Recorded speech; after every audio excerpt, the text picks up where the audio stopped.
আপনি কি গর্ভবতী? দাঁত ব্রাশ করতে গিয়ে মাড়ি থেকে রক্ত পড়ছে, দাঁতে ব্যথা হচ্ছে, কিন্তু ভাবছেন এখন দাঁতের চিকিৎসা করানো কি নিরাপদ? এই ভুল ধারণার কারণে অনেক মা অযথা কষ্ট পান, এমনকি মুখের সংক্রমণও বাড়ে। আজকের ভিডিওতে জানবেন গর্ভাবস্থায় কিভাবে দাঁতের যত্ন নেবেন, কোন চিকিৎসা নিরাপদ আর কোন ভুলগুলো একদম করবেন না। নমস্কার, আমি ডক্টর অভিদীপ নাথ, ডেন্টাল সার্জন। চলুন শুরু করা যাক। গর্ভাবস্থায় শরীরে ইস্ট্রোজেন ও প্রজেস্টেরন হরমোনের মাত্রা বেড়ে যায়। এর ফলে মাড়ি সহজেই ফুলে যেতে পারে এবং সামান্য ব্রাশ করলেও রক্ত পড়তে পারে। এছাড়া অনেকের বমি বমি ভাব বা বারবার বমি হওয়ার কারণে মুখে অ্যাসিডের প্রভাব বাড়ে, যা দাঁতের এনামেল ক্ষয় করতে পারে। গর্ভাবস্থায় সবচেয়ে সাধারণ দাঁতের সমস্যা হচ্ছে 1 নম্বর, মাড়ি থেকে রক্ত পড়া। এটি খুবই সাধারণ একটি সমস্যা।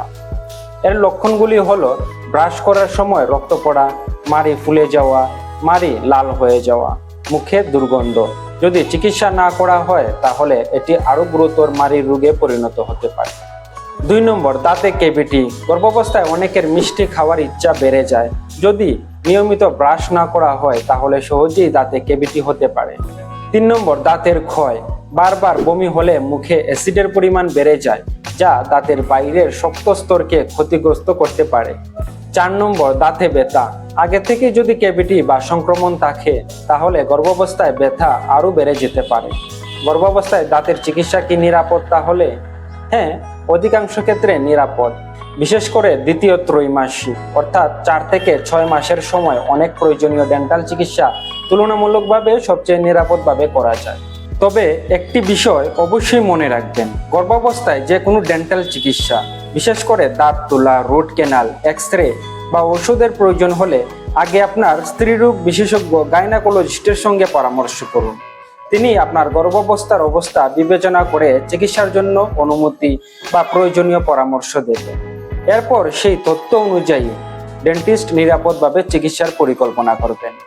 দাঁতে সংক্রমণ বা প্রচন্ড ব্যথা থাকলে চিকিৎসা দেরি করা উচিত নয়, কারণ সংক্রমণ অবহেলা করা অনেক সময় চিকিৎসার চেয়েও বেশি ক্ষতিকর হতে পারে।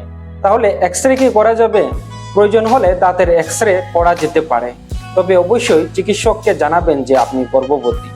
সুরক্ষার জন্য লিড অ্যাপ্রন ব্যবহার করা হবে, অপ্রয়োজনীয় এক্স-রে এড়িয়ে চলা হবে। গর্ভাবস্থায় কিভাবে দাঁতের যত্ন নেবেন? তাহলে দিনে 2 বার ব্রাশ করুন। ফ্লুরাইডযুক্ত টুথপেস্ট দিয়ে অন্তত 2 মিনিট ধরে ব্রাশ করুন। প্রতিদিন ফ্লস ব্যবহার করুন।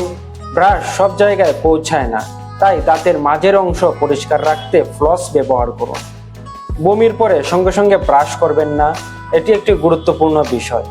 বমির পরে মুখে অ্যাসিড থাকে, সঙ্গে সঙ্গে ব্রাশ করলে দাঁতের ক্ষয় বাড়তে পারে। এর পরিবর্তে পরিষ্কার জল দিয়ে কুলকুচি করুন। প্রায় 30 মিনিট পরে ব্রাশ করুন। বেশি মিষ্টি খাবার কম খান। চকলেট, কোল্ড ড্রিঙ্কস, ক্যান্ডি, অতিরিক্ত চিনি দাঁতের ক্ষতি করে। পর্যাপ্ত জল পান করুন, এতে মুখ শুকিয়ে যাওয়া কমে এবং দাঁতের ক্ষতির ঝুঁকি কমে। নিয়মিত ডেন্টিস্টের কাছে যান। গর্ভাবস্থায় অন্তত 1 বার দাঁতের পরীক্ষা করানো ভালো।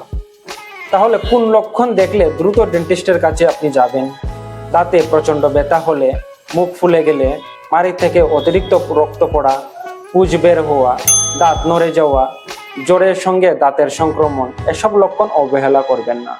প্রচলিত কিছু ভুল ধারণাও আছে, যেমন 1 নম্বর ভুল ধারণা, গর্ভাবস্থায় দাঁতের চিকিৎসা করা যায় না। সত্যটা হচ্ছে প্রয়োজন হলে নিরাপদভাবে চিকিৎসা করা যায়। দ্বিতীয় ভুল ধারণা হচ্ছে প্রতিটি সন্তানের জন্য একটি দাঁত নষ্ট হয়।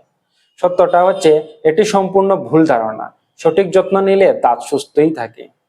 আর তৃতীয় ভুল ধারণা হচ্ছে মাড়ি থেকে রক্ত পড়া স্বাভাবিক, তাই চিকিৎসার দরকার নেই। সত্যটা হচ্ছে রক্ত পড়া মাড়ির প্রদাহের লক্ষণ হতে পারে, তাই পরীক্ষা করানো উচিত। আর শেষ কথা হচ্ছে, গর্ভাবস্থায় শুধু শরীরের নয়, মুখ ও দাঁতের যত্ন সমান গুরুত্বপূর্ণ। সুস্থ মাড়ি ও দাঁত আপনার নিজের স্বাস্থ্যের পাশাপাশি শিশুর সুস্থতার জন্য গুরুত্বপূর্ণ। তাই কোনো সমস্যা হলে ভয় না পেয়ে দ্রুত একজন ডেন্টিস্টের পরামর্শ নিন।